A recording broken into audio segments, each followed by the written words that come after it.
Hey guys, welcome back to another episode of From the Heart. Today's episode is going to be a solo pod, and it's going to be one that's really just from the heart. I don't have too many notes. I don't really have an outline this episode. These are my favorite style where I can just sit down and chat with you guys and really just kind of talk about like what's been on my heart this week and I don't know, different challenges I'm facing. That's kind of the theme of this episode is if you ever feel like you're going through a valley or you're stuck in a rut, this episode's for you. I feel like obviously everyone is going to have highs and lows. Everyone's going to have valleys. Oh my gosh, if you can hear the recycling truck going by, sorry. I thought I dodged him, but he must have been on the other side of the street. Anyway, but I feel like everyone has highs and lows in their life. Honestly, I have highs and lows in my day. I have highs and lows in my week, my months, my years. And the biggest part of it I've realized is perspective. And I used to have, I don't want to say I had the victim mentality. A lot of people tend to. I don't know if I fully took victim, but I definitely didn't understand like why certain things happen. I just always reminded myself when it was like, when life was going really, really bad or life was going really, really good, I always, for some reason, reminded myself in the back of my head, I was like, see, it always does get better. Or remember this feeling because I promise you, like in a few days, in a few weeks, you're going to look back and you're going to be on a high. And that is kind of how life goes. It's just a constant up and down. Sometimes the highs are longer and the highs are higher. And sometimes the lows are lower and they're longer. There's really not much of a way to predict. I feel like in life, it's kind of one thing after another. And the thing is, you kind of have to learn to accept that and trust.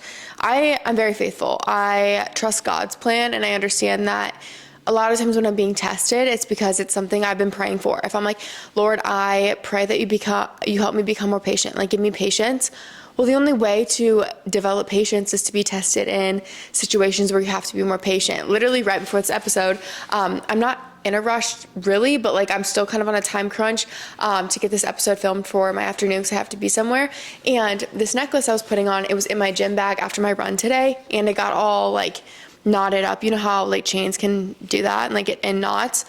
Those take so much patience and so much precision to like undo, and you have to like kind of just roll it and I don't know, unthread it and everything. And it's a slow process and it takes a lot of patience. And old me would have been like, oh, screw it. Like I'm taking it off, like, or I'm just not going to put it on, like whatever, I need to record this episode. But I had this moment where, and this is such a minor thing, like my necklace being knotted isn't like a low, but it's still like a stressor. And it was a way that I feel like God was testing me because I was like, you know what, this is a perfect example of God developing my like form of patience, and he's giving me patience. And I'm not gonna lie, I don't want to pat myself on the back, but I did sit there and I knotted it out and I got it and it's on and I love it. It's like Mary. I literally got this necklace at TJ Maxx. It was such a steal. But I don't know, I just feel like there's little points in your day that you can really just like slow down instead of getting like super overwhelmed and frustrated, which I fall guilty of very often. I kind of get wound up, or I'll be like, why? But it's often for like a greater good. Everything that God does can be turned to good, or all evil can be turned to good through God. And so it's like every low that we're going through, like there is a better outcome. It might not come right away instantly. It might take a few weeks, months, years. Sometimes we might not even really see it, but like I promise there's a repercussion somewhere that good is being done through it. Like I always say, and Edma says this, but we are often equipped to help the person we used to be. So if you were like my older brother, for example, he's very open about this, but he was a former alcoholic. He's the most equipped person to help with addiction or trying to gain sobriety. Like he helps so many people, and he's like a ear person to talk to. Like he's been through a lot, and it's like that was such a dark, ugly part of his life, but so much good has stemmed from it. He's helped so many people. And it's a beautiful thing. And same with like girls who struggle with eating and stuff. It's like now they're able to help those girls who they used to be. There's so many examples. And I feel like every one of us has like a struggle of our own. You know, every single one of us has had a low or had something in life that hasn't necessarily felt the greatest. You know, it's felt really dark and ugly. But I promise, just like stick it out, because it does end. Like the clouds do go away and there is light at the end of the tunnel. For me, prayer works a lot. I pray through those moments now. I never used to until finding like God like within this year. But that takes so much anxiety away from me. And I don't want to say that I'm freed from anxiety. I'm free from stress, because I still get very overwhelmed. I still get very stressed. I still get anxious. I would say like a fraction that I used to, though, because I do lean on God and I trust in his plan. And literally, like Philippians 4:6, look it up. That's my favorite Bible verse. I would read it, but I literally want you guys to like look it up and read it for yourself. But it just talks about like anxiety and stress, and it's just my favorite. It's my favorite verse. But anyway, I don't know. I just feel like, especially now, I'm sure a lot of you listeners are probably around my age, early 20s. And even if you're not, like, life still is going to be a battle. There's still going to be highs and lows. I mean, heck, you can be 40 and your life can be like, flipped upside down. So it really doesn't matter how old you are. But like, my brother and I were talking on the phone yesterday, and I think it was the first time I really realized that, like, or maybe him and I together first had realized, like, life is always going to be stressful. Life is always going to feel like there's one battle after another. Like, it's very, very rare, that you're on a high. And my pastor once said, like, if you feel like you're on a high, just wait, like, God will humble you real quick. And so it's like just knowing that storms are coming in the future. But you have to just learn to kind of brace for it and learn how to kind of handle the storm yourself, because it's life. And I feel like, again, we can play victim and feel sorry for ourselves, but that just never helps the situation. For me, at least, like, when I'm just like, poor me, it just snowballs and it makes everything worse. And I feel like I get wrapped up in my anxiousness and my anxiety and just negativity in general, rather than, I still have my moment and I process it. And that's actually something I've gotten a lot better at, is like learning to feel the emotions and like feel the situation, but then learn how to kind of move on quicker. I used to kind of suppress everything, and then it would just kind of explode, and it never handled the situation. So I kind of feel the feelings for a bit and then I move on. But Jake and I, my brother, were talking yesterday, and we were just saying how, like, at this point in our life, we just all have like so much going on. Like, I'm trying to build a business, I'm self-employed, but like, we're moving in a few weeks, and we've been traveling back and forth. And so many of these things are blessings. Like, I'm so blessed to have the ability to start a business. I'm so blessed to have the ability to move and like live in a beautiful city. I'm so blessed for all of these like stresses, but it doesn't make it any less stressful. But we were kind of chatting, and we were like, we just have to learn how to brace for it and like handle it, because that's just kind of life. It's always going to be something else. And I think a lot of times we always wait, and we're like, you know what, we'll start the business once we do this and once we do this. But the thing is, even once you do that, there's going to be something following that. And it's so easy to use that like as a crutch to, or like an excuse. And I don't know, it just was like kind of, it gave me clarity. And I was like, I need to stop waiting for certain things. I need to stop like assuming that once I get through this hard part, this valley, this low, like life's going to be sunshines and rainbows. But the thing is, like, once that low's done, we may hit a high for a little bit, but like there's bound to be another struggle, and there's another thing we have to deal with. And honestly, too, like in success, it's like once you succeed and once you accomplish something, there's always another level. There's always something else you want to accomplish. Even in something as simple as running, it was like, oh, I ran my first half marathon. And then it was like, well, that's done. But then it was like, okay, well, let's run another half marathon and try to beat that time. Then I did it again. And then everyone's like, are you going to run a full marathon? Are you going to do triathlons? Like, what are you going to do? And it's like, there's always more to unlock, and there's always like kind of an added layer of stress.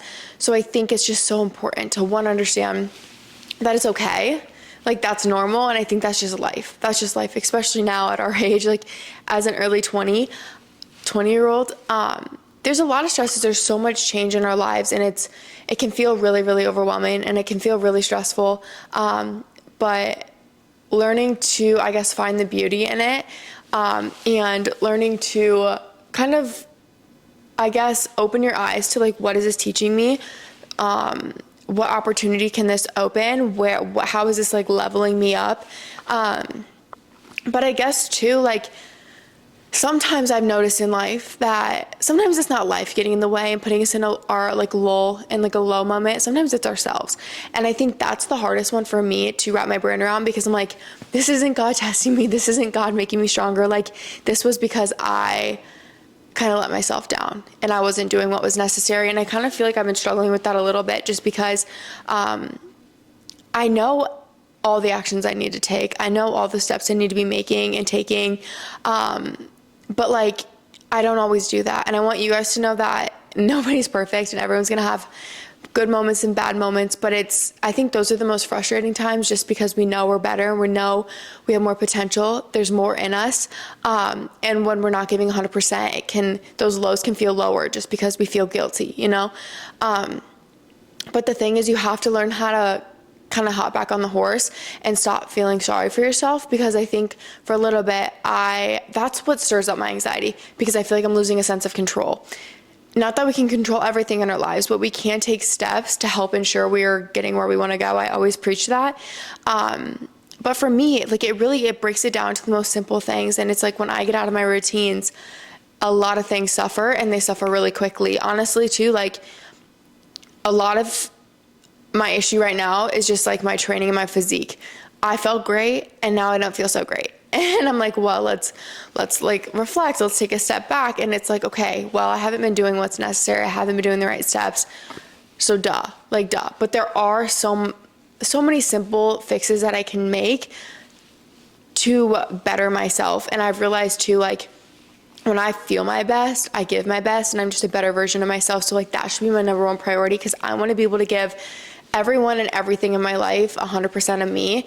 And when I'm not working and striving and operating at 100%, and I get like, life has seasons, and some days our 100% is only a 30%, but if we're giving our all every single day, like, those lows are so much more minimal for me, because I don't know, I guess I have like an understanding and appreciation for like certain things in life that I can't control. But when I have a lull, when I have a valley, when it's self-inflicted, those are what cause the most anxiety for me. And it's like, I guess learning to depict the difference between the two is really, really important. And I don't know if that's something everyone knows to do or no one knows to do. I'm kind of just like word vomiting right now, and this is me kind of processing a lot of my issues.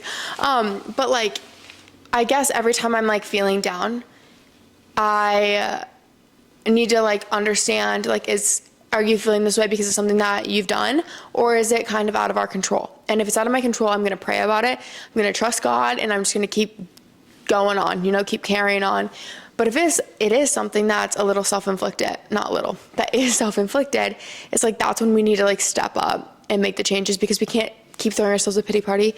We can't keep continuing this negative thought pattern and this negative mood. And like, my mood really, really, honestly, is pretty directly correlated to what I'm giving. If I'm lazy and I'm slacking and I'm eating like crap and I'm not training right, I'm not my best me. I'm not the version of me that you guys probably see on a day-to-day. And that's kind of probably when I go quiet on social media a little bit too, because I just don't feel like myself. But when I'm getting up early and I'm doing my Bible reading in the morning, and I'm going on my walks, and I'm drinking my water, and I'm eating my meals, like, I feel like my best version, because I know I'm giving my 100%. And I'm like, I have no stress. I have no regrets. I have no anxiety, because I'm like, you know what? I'm doing the steps I need to do to become a better version of myself. And I guess for me, that's just where a lot of my anxiety stems from, and a lot of my stress and a lot of my lulls is when I'm not doing those things. But the thing is too, like, it's okay to still give yourself some grace. Like I said, like, there's going to be some days where you're maybe 30% is you giving 100%, like days when I'm exhausted, or days when my cycle is just, killing me, or something in life is hard. And it's like, you know what, like, I can't get up at 5 a.m. and go run 10 miles and then bust out, work at a coffee shop for 9 hours, and then go to church and then, bring it all. Like, some days that's just not going to happen, and that's okay. Do I feel freaking amazing on those days? Yes. But I can't feel sorry for myself and just like, I don't know, throw myself a pity party when I'm not doing that every day, if I'm still doing the most that I can. Like, if I know that's not in the tank for the day, that's okay. But I got to give everything that is in the tank. So maybe that day it's waking up at 7 a.m., still reading my Bible. Maybe I'm going to go to the gym and I'm still going to do a workout. It doesn't need to be a 10-mile run, but it's going to be what I have on my like programmed for the day and I'm going to get it done. And I'm going to sit down and I'm going to get the work on my to-do list done. Maybe I don't do an extra, video or bust out work a little ahead for tomorrow or something. But if I get what I need to do done, then there we go. And we need to appreciate those moments because I don't know, man, I don't even know where I'm going with this because that was like kind of two different tangents we just had. But I hope you guys are following. I hope this is making sense. I hope this is registering, or like I hope one of you guys are relating, feeling heard, feeling seen, because those I guess are just two struggles that like I feel like I've been having with lately, is I've just been kind of letting myself down a little bit, and I'm ready to like level up. But then too, like sometimes life is just life and it's going to happen. And I guess I just have done a better job though at navigating that and understanding that that's life and everyone has their struggles, like talking to friends and family and stuff and just like seeing and hearing things that they're struggling with. One, it makes me it puts a different lens and it gives me a different perspective. And I'm like, you know what, Chloe, you need to be so much more grateful for what you have. But just because someone's suffering doesn't make like your suffrage any less. But I think it just goes to show like we need to give more people more grace because everyone has a struggle, if not 5-10 struggles. People have a lot going on in their life. And I just have to start taking more of a deep breath and stepping back. And one mantra that I have been trying to take too with life is every time before I react to something, because sometimes I'm a little hot-headed or I have a reaction, like quick reaction to things that isn't the greatest. I slow down, and now before reacting, I'm like, what would Jesus do? How would Jesus handle this? I swear it just changed my life. I have like of so many little minor things. It's crazy. And I'm like, because a lot of times I'm like, I don't know. I feel like I just assume someone doesn't have the best intentions. And I'm like, you know what? Whether or not they do or they don't, like Jesus wouldn't be upset. Like Jesus would still love them. Jesus would still treat them the same. And that's how I treat people. And that's how I respond to people and their decisions and actions and whatever. So little challenge for you guys is to start asking yourself that before you react in a situation. Be like, okay, how would Jesus respond to this? Like it can be something as minor as getting cut off in traffic or like honked at, and instead of like flipping them off and rolling down your window or like riding their butt, be like, okay, what would Jesus do in this situation? And he probably would just go on about his day and not react negatively towards that person, But honestly, in the flip too, it's like when you do little minor things, like I was on a run the other day, and this was literally one of those moments where I'm like, oh, what would Jesus do in this moment? But I was on a run back home in Iowa, and there was this lady, and she probably had like 7 to 10 like little probably 5-year-olds with her, like kindergarten age, and they were crossing a street, a kind of a busy street, to go to a park, and she was like trying to block her side of the road, and all these little kids were running across the road, and I'm like, oh my gosh. And then just out of reaction, old Chloe probably would have just kept running because I was like on pace. I was in the middle of my run, but I like stopped and I stood on the opposing end of the street where like the other side of traffic was coming, and I stood there and just like helped kind of direct the kids so a car wouldn't hit them, because I'm like, oh my gosh, I don't know, that's just like a minor thing, but it's like, what would Jesus do can also be a positive, and kind of look for opportunities to like spread his goodness and spread love and just like help somebody out, because he would, he does, he did. So yeah, that was kind of my brain dump. So recap of what we talked about, I guess. I guess this week I've really just realized that there's going to be highs in life and there's going to be lows, and they're going to continue. Whether you're in a low right now, there's a high coming. Whether you're in a high right now, like appreciate it, enjoy it, and understand that like if you feel like you're going to hit, when you do hit a low, it's life and it's okay, and you didn't necessarily do anything wrong. But if you are in a low, it's important to maybe reflect on that low and be like, okay, is this life just kind of running its course? Is this out of my control?